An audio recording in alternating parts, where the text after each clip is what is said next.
Hi, welcome to my channel. This is Lies and Logic, and my name is Matt Garrett. So it appears the world is on fire. Let's be honest, it has been for a while. Canada is crumbling with the cost of living crisis. The US is in a fight for its life against the lying and cheating Democratic Party. The stock market is apparently crashing. The UK is fighting in the streets in the Middle East, and the war in the Ukraine has the potential to trigger a world war like we've never seen before. This is what happens when you let the modern liberal mind take the wheel for far too long. Who benefits from all this division? Because it really doesn't have to be this way. There was a time when the government in Canada and the US seemed to really care about the well-being of their citizens. Maybe it's because they needed us. So much so they encouraged people to get married and start families. The working class family was imperative to the growth and success of our world economy. There was considerable efforts to protect the minds of our youth from the poison and trauma our entertainment media could impose on our kids. Marriages were encouraged to work through their hardships, as it was known two parents in the home raised healthier and more balanced children. It was common to believe in a God or a higher power beyond ourselves, which seemed to hold people more accountable for their actions. So how did we get here, and why? Well, we allowed corporations to grow their power by allowing corporate donors in our political systems. Eventually, the whole system has become bought and paid for. And now the corporate powers we have been working for don't require the bulk of our services anymore. We have created the technology they need now. With the creation of things like ChatGPT and other AI services, we have become consumers, and only consumers in the minds of the elites.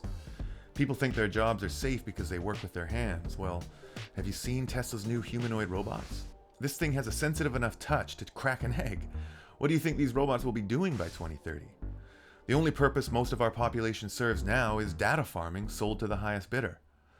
Why would a company hire people for administrative work when AI will be able to more efficiently do the job, and AI doesn't need a paycheck?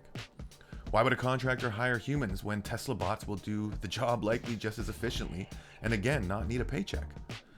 Our rulers meet in Davos for the annual Bilderberg meetings to discuss the best way to thin the herd and make the most money while doing it. I believe Dubai was built as a safe haven for the elites of the Middle East to avoid wars and the takeover of certain countries.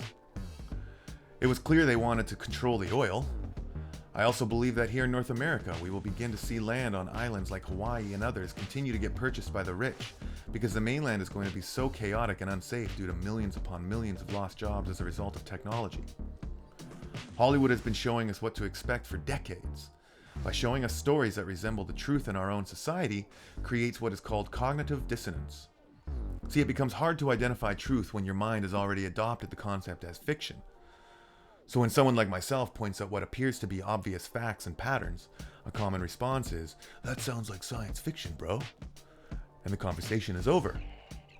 Have you ever seen the movie Elysium with Matt Damon? The elites escape the chaos of the world with their own lush utopian space station.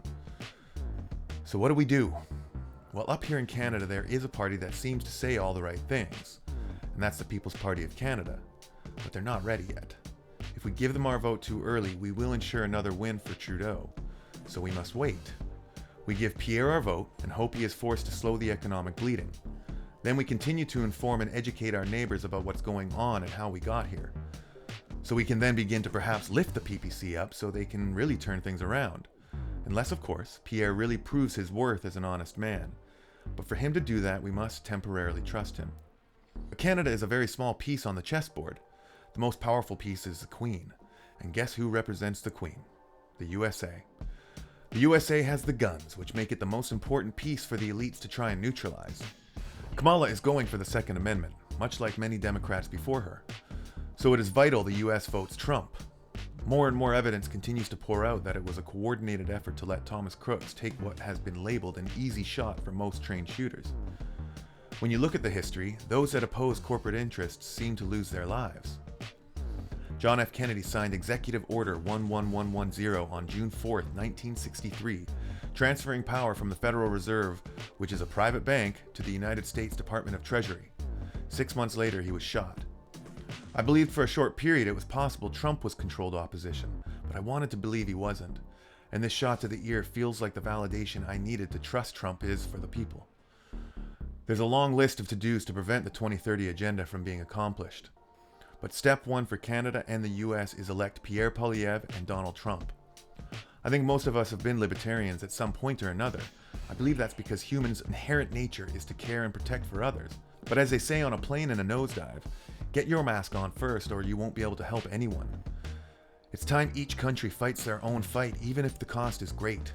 Because if we all try to fight each other's battles, we will all lose. Thanks for watching. Please hit the like and subscribe button. This is Lies and Logic. I'm Matt Garrett. See you next time.